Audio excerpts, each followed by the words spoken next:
Vinde, povo do Senhor, adorai-o com louvor, ao Deus Trino exaltai, a Jesus, a Deus o Pai, e ao Espírito de luz, que em bondade nos conduz.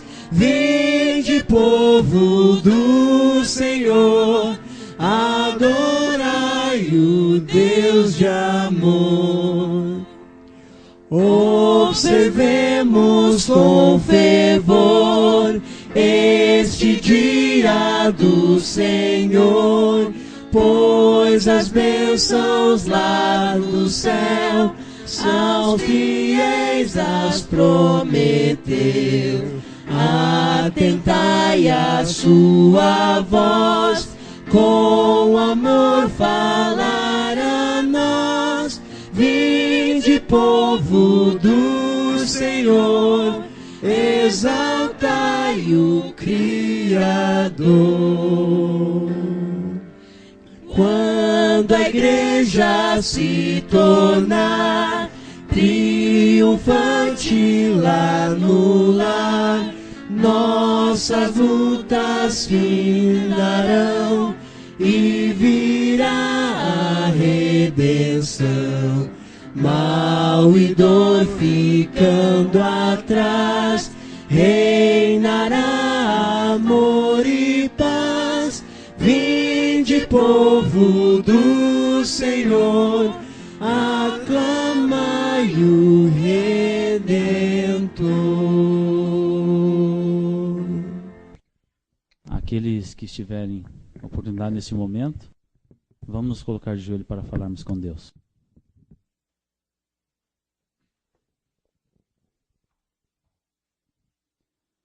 Pai de amor, Pai de bondade, estamos nós, Senhor, mais uma vez aqui na sua santa casa de oração.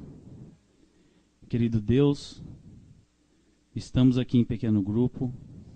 Sabemos também que em diversos lugares nessa cidade, neste país, no mundo, Senhor, nossos queridos internautas também, está neste momento curvado a face perante a sua presença. Muito obrigado a Deus por essa oportunidade. Muito obrigado pelo seu carinho, pelo seu amor. Fazer com que cada um de nós se desligasse esses momentos do mundo e viesse a sua presença. Muito obrigado, ó Pai, por estes momentos. Abençoe, Senhor, essa programação. Abençoe também as demais programações. Abençoe, Senhor, em especial, com a sua presença na vida de cada membro da sua Igreja Mundial. Cada visita, Senhor, que diz também nesta noite um não para a sua vida pessoal e está aqui na sua presença, com um coração ansioso para levar para o seu lar também uma bênção especial de Ti. Muito obrigado a Deus por cada momento da nossa vida. Muito obrigado a Deus por esse início de semana que o Senhor nos concede com vida e paz e saúde. Senhor Deus, esteja com cada um de nós aqui. Esteja com cada um de nossos irmãos. Esteja com cada um de nossas visitas. Também, Senhor, com os enfermos, nos hospitais, em casa, nas ruas, deficientes, pessoas necessitadas, tanto de trabalho físico também e mental, Senhor, e principalmente espiritual. Modificações é o que pedimos a Deus, mas sim, principalmente da sua presença na vida de cada um de nós. Seja também com o nosso pregador, irmão Valmir, essa noite. Derrame do céu, Senhor, uma bênção especial, uma porção do seu Espírito Santo para que possa chegar até nossos ouvidos transformados, cada palavra que ele disser, e possa preencher o nosso coração, a nossa vida, na certeza maior que um dia o Senhor está vindo nos buscar deste mundo. Muito obrigado a Deus por tudo, principalmente pela sua presença aqui em nosso meio. É o que pedimos em nome de Cristo Jesus, seu Filho amado. Amém.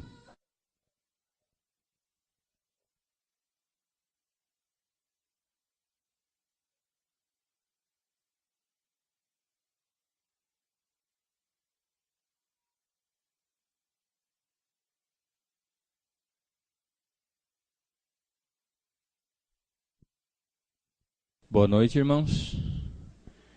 É com muita alegria que nós nos reunimos na casa do nosso Deus para que possamos juntos louvar e agradecer o nome de Deus. É tão bom quando nós cantamos como igreja, adorando ao nosso Deus. E neste momento nós vamos ter a oportunidade de adorar o nosso Criador com os nossos dízimos e as nossas ofertas. Que Deus possa estar abençoando a vida de cada um de nós e que nós possamos estar cada vez mais reconhecendo na nossa vida, nas nossas atitudes, esse Deus tão maravilhoso que é o nosso Senhor Jesus.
Assim mesmo como estamos, vamos curvar a nossa fronte e vamos agradecer a Deus por todas as bênçãos que Ele tem nos dado.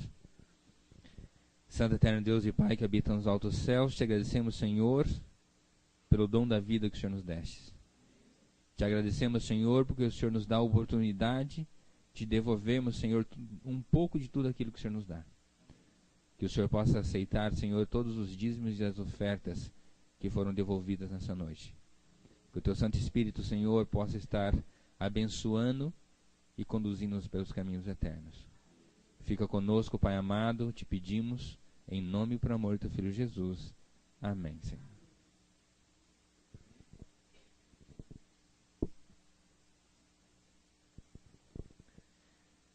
O tema que nós iremos meditar essa noite está no livro de João, capítulo 5. Gostaria que vocês abrissem suas Bíblias para que pudéssemos meditarmos juntos. João, capítulo 5.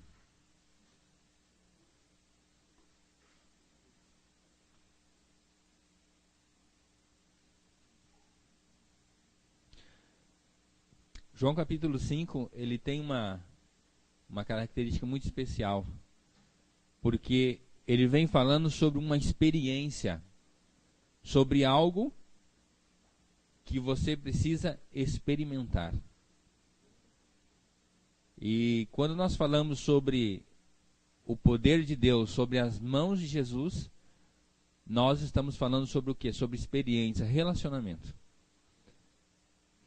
Certa vez eu vi um orador que chamou uma pessoa à frente, deu uma laranja para ela, descascada, e disse para ela: chupe essa laranja. E ela chupou a tampinha da laranja. O resto da laranja ela chupou depois. Mas na frente, ela chupou só a tampinha da laranja. E depois o orador perguntou para ela: agora me explica que sabor que tem. E a pessoa olhou: tem sabor de laranja?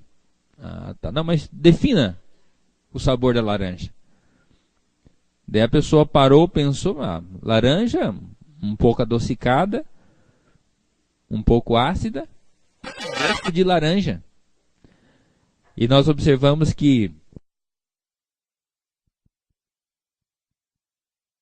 então, assim, quando nós falamos sobre experimentar, fica difícil.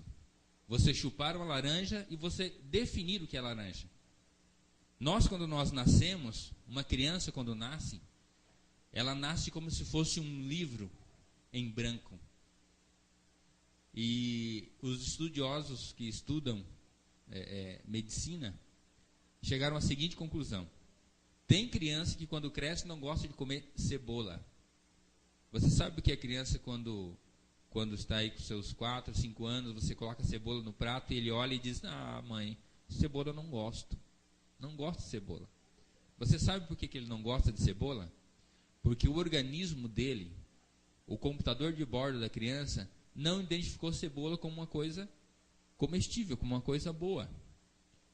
E eles chegaram à conclusão seguinte: que quando você quiser que o teu filho cresça e ele coma cebola e goste de cebola, desde pequeno, desde lá, a partir dos seus 6 meses que você vai dar alimento, papinha, doce, salgada para a criança. Antes disso, você não precisa dar, só o leite materno é suficiente. Após os 6 meses, você vai começar a dar papinha doce e salgada para a criança. E na papinha salgada, é importante que você bote cebola e bata no liquidificador e bote a cebola para a criança comer. Porque o organismo dela vai reconhecer. Como reconhece cebola, como reconhece laranja, como reconhece maçã, reconhece tudo. E é o nosso cérebro que memoriza. Toda vez que ela ver, ela chupou laranja uma vez, gostou. Toda vez que ela ver a laranja, ela vai sentir vontade de chupar laranja. Por quê? O organismo dela conhece. Se uma criança ou mesmo um adulto olhar para uma fruta que nunca viu, você não tem vontade de comer o que você não conhece. Então, o nosso organismo precisa o quê? Reconhecer essas coisas. E quando nós falamos sobre a vida espiritual, nós estamos falando sobre relacionamento. E se nós não conhecemos, não tem como eu gostar daquilo que eu não conheço. E gostaria de dizer para nós essa noite que nós precisamos o quê? Aqui no capítulo 5 do Evangelho de João, vem falando sobre uma experiência. Uma experiência que é uma experiência única na vida de uma pessoa, que é um encontro com o Senhor Jesus. Eu gostaria de dizer para você que está nos assistindo pela internet, que Deus, Ele nos dá a oportunidade de nos relacionarmos com Ele. E quando nós experimentamos a Deus, quando nós experimentamos a Cristo, nós nunca mais vamos deixar de querer estar ao seu lado, estar aos teus pés. Vamos para o texto. João capítulo 5, versículo 1, do versículo 1 até o versículo 10. A gente vai ler e depois a gente faz algumas considerações. Passado essas coisas, havia uma festa dos judeus e Jesus subiu para Jerusalém. Ora, existe ali junto à porta das ovelhas um tanque, chamado em hebraico Betesda, o qual tem 5 pavilhões. Neste jazia uma multidão de enfermos, cegos, coxos e paralíticos, esperando que se movesse a água, porquanto um anjo descia em certo tempo, agitando-a, e o primeiro que entrava no tanque, uma vez agitada a água, sarava de qualquer doença que tivesse. Estava ali um homem enfermo, havia 38 anos. Jesus, vendo-o deitado, e sabendo que estava assim há muito tempo, perguntou-lhe: queres ser curado? Respondeu o enfermo: Senhor, não tenho ninguém que me ponha no tanque quando a água é agitada, pois enquanto eu vou, desce outro antes de mim. Então lhe disse Jesus: levanta-te, toma o teu leito e anda. Imediatamente o homem se viu curado, e tomando o leito, pôs-se a andar. E aquele dia era sábado. Por isso disseram os judeus ao que fora curado: hoje é sábado, e não te é lícito carregar o leito.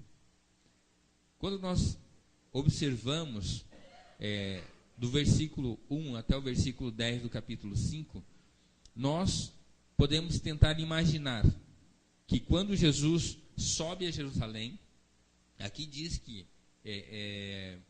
junto à Porta das Ovelhas, é um local específico dentro da cidade de Jerusalém, que ali nós temos na época tinha um tanque chamado Betesda, que tinha 5 pavilhões.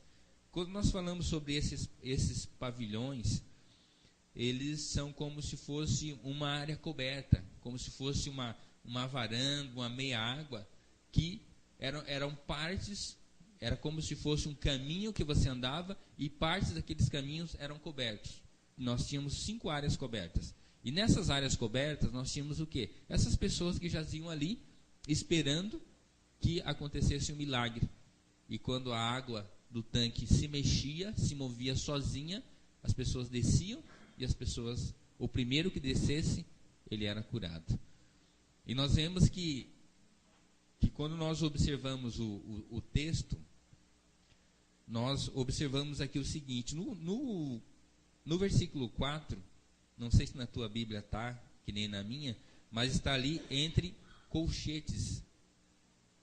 Nós temos ali uma marca que está entre colchetes. Tudo que está na Bíblia entre colchetes é porque, de certa forma,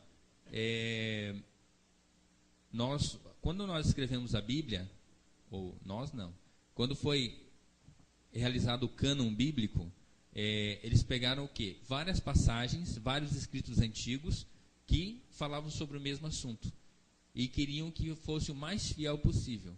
E quando nós vemos alguma coisa entre colchetes, é porque ele não está em todos os manuscritos antigos. Eles estão em alguns, mas não estão em todos. Então eles colocam o quê? Entre colchetes. E nós vemos aqui que, quando fala aqui, esperando que se movesse a água, está entre colchetes. Então isso quer dizer o quê? Não está em todos os originais. Então pode ser o quê? Um acréscimo de um dos autores, de alguns dos copistas. Então nós observamos que o quê? Quando se mexia a água, as pessoas tinham que descer correndo e entrar na água. E aquele homem estava ali há 38 anos. E no relato bíblico diz que o quê? Que enquanto ele se rastejava para chegar na água, outro que estava menos pior que ele ia caminhando e chegava na frente. E ele acabava voltando para o seu leito. E como o relato bíblico coloca, ele já estava ali há um bom tempo. E o interessante no relato bíblico é que nós não vemos aqui no relato dizendo que Jesus ter conversado com ele. O relato bíblico diz que Jesus sabia que ele estava ali há 38 anos. Mas nós não vemos no relato bíblico Jesus perguntando para ele: olha, há quanto tempo o senhor está aqui? Eu estou vendo que o senhor está mal aqui deitado nessa cama, não consegue caminhar direito por causa do seu problema, da sua deficiência. Mas, no entanto, quanto tempo o senhor está aqui? E de repente ele diz: eu estou aqui há 38 anos. Nós não vemos esse diálogo. E o importante disso é que o quê? Jesus, ele sabe da minha vida e ele sabe da sua vida. Nós não precisamos comentar ou falar para Jesus para que ele saiba da nossa vida e principalmente dos nossos problemas. Nós vemos na Bíblia que certa vez Daniel se ajoelhou para orar, para pedir a revelação de um sonho que ele tinha tido. E nós vemos que o quê? Quando ele se ajoelhou para orar, o anjo chega. E daí ele pergunta por ele, no diálogo dele com o anjo diz o seguinte: quando você se ajoelhou, saiu a ordem e eu vim para te revelar o que você ia pedir. Então Daniel, ele nem tinha pedido ainda. Ele pensou em pedir, vou me ajoelhar, se ajoelhou para orar, e antes dele pedir, saiu a ordem do céu. Vai e revela para Daniel o sonho. Mas ele não tinha pedido ainda. Esse é que é o interessante e o maravilhoso. Deus, ele conhece o nosso sentimento. E Deus sabia o sofrimento que esse homem estava passando. E Jesus, quando esteve aqui conosco, ele também sabia. E nós vemos no relato bíblico que o homem não diz para ele, mas ele sabia que o homem estava ali há 38 anos naquela cama e que ele não não conseguia chegar na água. E Jesus vem e o relato bíblico diz o seguinte, no versículo 6: Jesus, vendo-o deitado e sabendo que estava assim há muito tempo, perguntou-lhe: queres ser curado? Já imaginou? Jesus entra, vê aquele homem deitado na sua cama. Ele tinha improvisado uma cama ali, porque ele estava ali há muito tempo, e ele meio que morava ali, esperando que a água se movesse para que ele pudesse ser curado. E daí Jesus sabia que ele estava ali há 38 anos. E como Jesus sabia de todas as coisas, Jesus também sabia que a água se movia de tempos em tempos. A Bíblia não diz se era de ano em ano, se era uma vez por ano, 2 vezes, 3 vezes. A Bíblia não relata. Mas a Bíblia só diz que em tempos a água se movia e uma pessoa era curada. E Jesus chega para ele, sabendo da história dele, e pergunta: você quer ser curado? E aquele homem não sabia quem estava falando com ele. Aquele homem simplesmente olha para Jesus e diz, e conta a história. O relato bíblico é claro que ele diz para: olha, Senhor, quando a água se move lá embaixo, enquanto eu vou me arrastando, entendeu? Enquanto eu tento chegar lá, outra pessoa vai na minha frente e acaba sendo curado. E eu tenho que voltar e continuar aqui no meu leito, na minha cama, improvisada, esperando que a água se mova de novo, para que eu tente novamente. E o relato continua.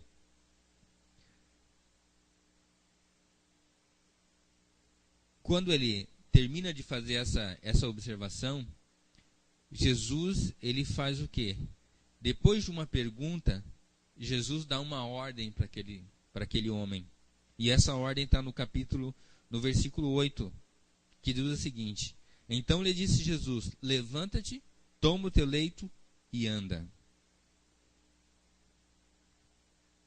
E o interessante é que no versículo 9, nós observamos o quê?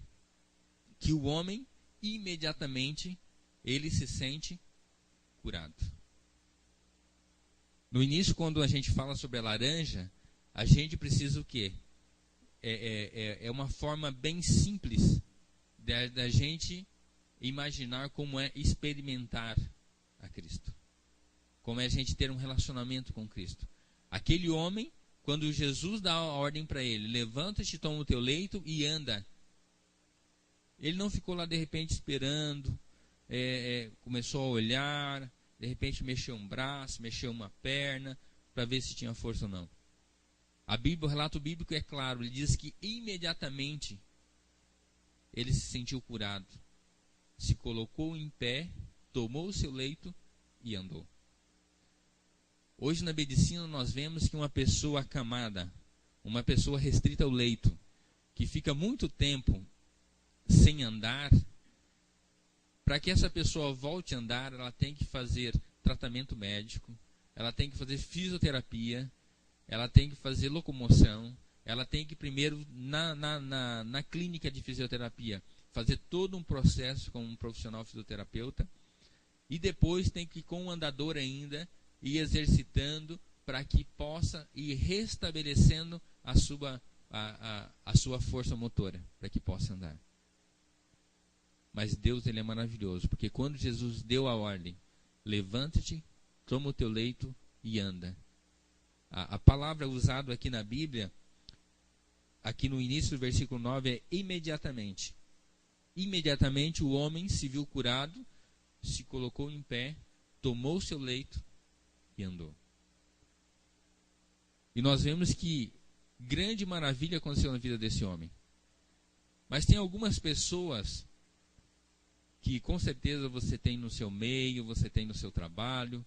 Tem pessoas que não ficam felizes com as vitórias que nós temos na vida. E na vida desse homem que estava ali há 38 anos, tinha um grupo de pessoas que eram os fariseus, que eles não ficaram felizes. Não ficaram felizes porque aquele homem tinha sido curado. Os fariseus conheciam aquele homem, porque ele estava ali há 38 anos. E sempre quando tem uma pessoa que é aleijada e ela fica em um local específico, principalmente em cidade pequena, todo mundo conhece. E aquele homem, os fariseus conheciam ele, que ele estava ali há 38 anos.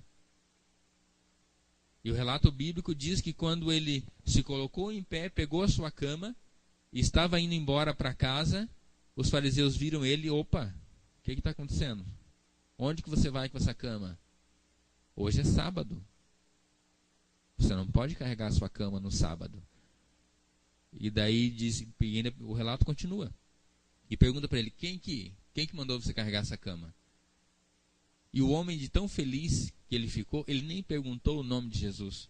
Ele nem perguntou quem Jesus era. Ele experimentou o dom de Deus, e de tão feliz ele esqueceu de perguntar quem era que o havia curado. Porque ele simplesmente pegou o seu leito e expôs-se, obedeceu a ordem e estava indo para casa. E nós vemos que essas pessoas que indagaram ele a respeito de carregar a sua cama, porque era sábado. E no sábado, nós não podemos carregar cargas, porque nós não, segundo o mandamento, nós não devemos trabalhar no sábado. Mas eu parei para pensar e comecei a estudar, para pensar do que seria a cama daquele homem. Eu não sei você, mas eu não consigo carregar uma cama sozinho, nem que seja solteiro. Se você tiver uma cama de solteiro na sua casa, tenta colocar lá nas costas e carregar sozinho. Você não consegue. Então nós podemos observar que o quê? Que a cama daquele homem, que experimentou o dom maravilhoso de Cristo, a cama dele não era que nem a cama de solteiro que nós temos na nossa casa. Se a gente for voltar lá nos tempos bíblicos, nós vemos que muitas pessoas, quando dormiam relento, ele levava apenas uma capa. Nós temos alguns exemplos no Velho Testamento, no Antigo Testamento, de pessoas que passavam no relento e levavam apenas uma capa. Eu acredito que a cama que aquele homem carregou, pelo contexto histórico e pela facilidade que ele se colocou em pé, pegou a sua cama e foi embora, a cama dele nada mais, nada menos era do que uma manta que de repente se deitava em cima, um tapete que ele se deitava em cima, e com um cobertor, uma manta, ele se cobria. Porque o relato bíblico coloca que Jesus dá a ordem para ele. E ele se vê curado, se coloca em pé, vai até onde estava a cama dele, enrola a cama dele, bota debaixo do braço e vai embora. Como se fosse um tapete enrolado. E nós vemos, trazendo para os nossos dias hoje, se você precisar carregar um tapete enrolado, isso é trabalho? Não. Nem na época de Jesus e nem hoje. Nós vemos que o quê? Os fariseus, eles transformaram o que era para ser um deleite na vida do homem, porque o sábado foi feito por causa do homem. Nós vemos que lá no Gênesis, Deus cria todo o Éden, prepara um lar especial para o homem. E quando Deus cria o homem, logo após ser criado o homem, ele cria um dia especial, onde o homem poderia passar momentos especiais com Deus. Mas nós vemos que os líderes judaicos, eles fizeram o quê? Eles começaram a criar regras que não existiam na Bíblia. E começaram a fazer do dia que era para ser um dia prazeroso, para ser um dia de sofrimento, um dia de cargas. Eu gostaria de ler para vocês aqui algumas dessas relações. Eles faziam o que eles chamavam de 40 menos 1. 40 menos 1 era o número de regras que eles criavam. E eu vou ler algumas aqui para vocês, só para a gente contextualizar. Na época, permitia-se que um homem cuspisse na calçada no sábado, e se procurasse espalhar o cuspe com o pé, pois na calçada o pé não fazia um sulco, que é um risco, uma pequena valeta na terra. Mas se a pessoa tivesse cuspido na terra e passasse o pé e fizesse um sulco, fizesse como se fosse uma valeta, uma pequena marca no chão, eles já queriam dizer que a pessoa estava fazendo uma vala no sábado. Se fosse na calçada, podia, porque não tinha um sulco. Mas se fosse no chão, não podia. E continua. Outro era o quê? Não se permitia que um homem levasse à boca a dentadura postiça no sábado, pois isso era proibido, porque ele estava levantando um peso. Já imaginou? Naquela época, você, por algum problema lá, você perde os dentes, e você tem uma dentadura, mas daí no sábado você não podia mastigar direito, porque você não podia colocar a dentadura na boca, porque você estava levantando um peso, e você não podia levantar peso nesse dia. Nesse dia, a pessoa teria que ficar sem a sua dentadura. Um alfaiate não podia sair com sua agulha, nem o escriba com a sua pena. Hoje seria o que? A nossa caneta. Na sexta-feira à tarde, para não arriscar a possibilidade de voltar depois do pôr do sol e estar carregando esse peso no sábado. E continua. Outro era o quê? Outro era colher, ceifar. Nós vemos a narrativa dos discípulos que comeram grãos de trigo e foram indagados pelos escribas. E ainda continua. Uma senhora não poderia se olhar no espelho no sábado, porque se visse um fio de cabelo branco, ela ia se sentir tentada a arrancar o fio de cabelo. E se arrancasse o fio de cabelo, ela estaria trabalhando no sábado. Outro era o que? Não se podia comer um ovo que a galinha tivesse botado no sábado, porque a galinha não podia botar o ovo no sábado, porque botar o ovo no sábado era trabalho. E se você comesse o ovo da galinha pecaminosa, você estava pecando também. Então, podemos imaginar como que os fariseus e os líderes judaicos pegaram o que era uma bênção de Deus e transformaram em um fardo. E algumas pessoas pensam, não, se Jesus disse que o sábado foi feito por causa do homem, e não o homem por causa do sábado, então eu não preciso mais guardar o sábado foi abolido? Não. Jesus veio nos mostrar a real forma e a real maneira em que nós adoramos o nosso Criador no dia de sábado. E nós observamos que o quê? Que este homem, que estava há 38 anos, ele estava sofrendo, a família... a Bíblia não relata sobre a família, mas eu acredito que a família já tinha desistido dele. De repente alguém ia lá só levar comida para ele, E ele estava lá naquele tapete, com a sua cobertinha, de repente uma cobertinha surrada, onde ele ficava lá todos os dias esperando, na esperança de ser curado. E nós observamos hoje nos nossos dias muitas pessoas que ficam acreditando em coisas, colocando a sua esperança em coisas que não é o Senhor.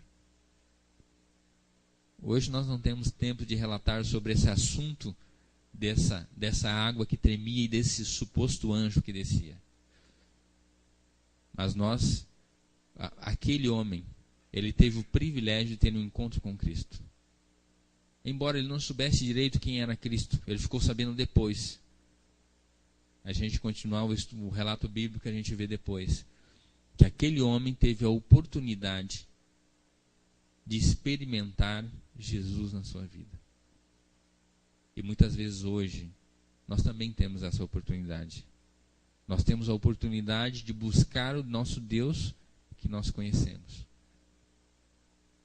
E que nós possamos ansiar a companhia de Jesus, como nós ansiamos os momentos de refeição. Porque o nosso organismo pede que nós nos alimentemos. E nós observamos que tudo que os fariseus faziam, eles faziam porque eles aprenderam na sua infância a fazer isso. E uma das coisas que os fariseus aprendiam desde criança era que o quê? É que ele não podia carregar nenhum lenço e nenhum pente no bolso no dia de sábado. Porque se ele carregasse um lenço ou um pente que estivesse avulso, ele estaria carregando uma carga.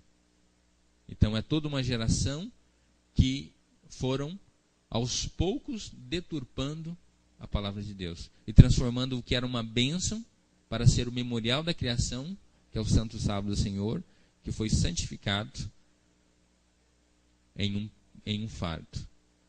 E após esse homem ter um encontro com Cristo, as pessoas que estavam ao seu redor, em vez de ficarem felizes, eles ficaram bravos e indagaram aquele homem por que ele carregava aquele tapete dobrado embaixo do braço. Equivocadamente. E nós observamos que Jesus nunca foi e nunca será o desejo do nosso Deus que nós viemos a colocar obstáculos na nossa comunhão com Cristo. Muitas vezes hoje a gente fica pensando, não, mas olha, eu não posso fazer isso, eu posso fazer aquilo, porque eu tenho isso, eu tenho aquilo. Nós, seres humanos, criamos regras que não são as regras de Deus. A Bíblia é clara quando expressa a sua vontade.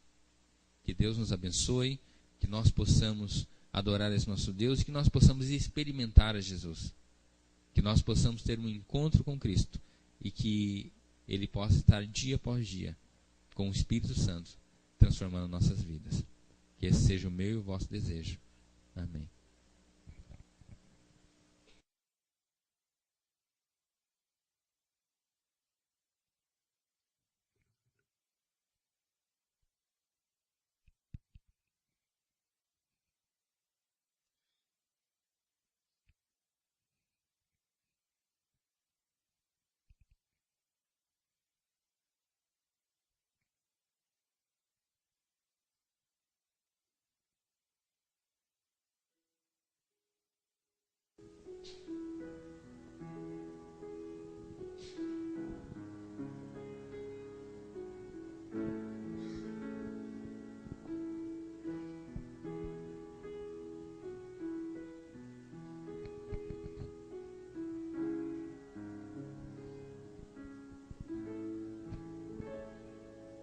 Se o meu povo que tem meu nome se humilhar e orar, se o meu povo se arrepender dos seus caminhos maus,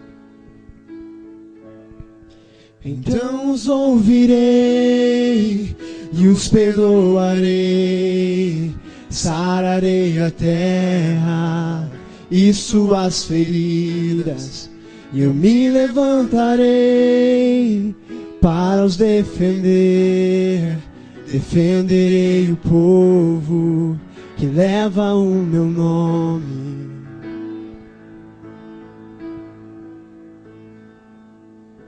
Se buscares a minha face ao invés das minhas mãos, se orares uns pelos outros e não por coisas vãs,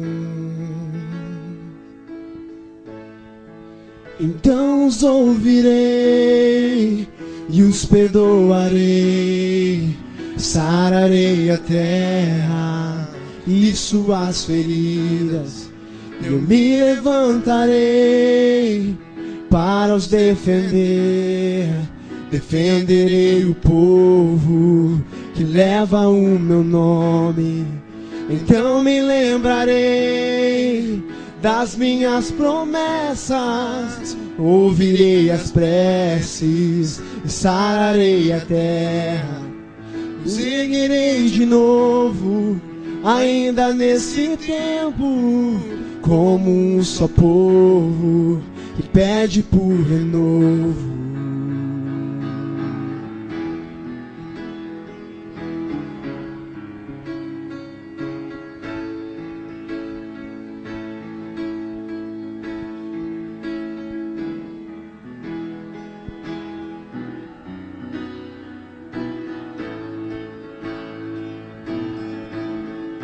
Então os ouvirei e os perdoarei. Sararei a terra e suas feridas, eu me levantarei para os defender. Defenderei o povo que leva o meu nome. Então me lembrarei das minhas promessas, ouvirei as preces e sararei a terra. Os erguerei de novo, ainda neste tempo, como um só povo que pede por renovo.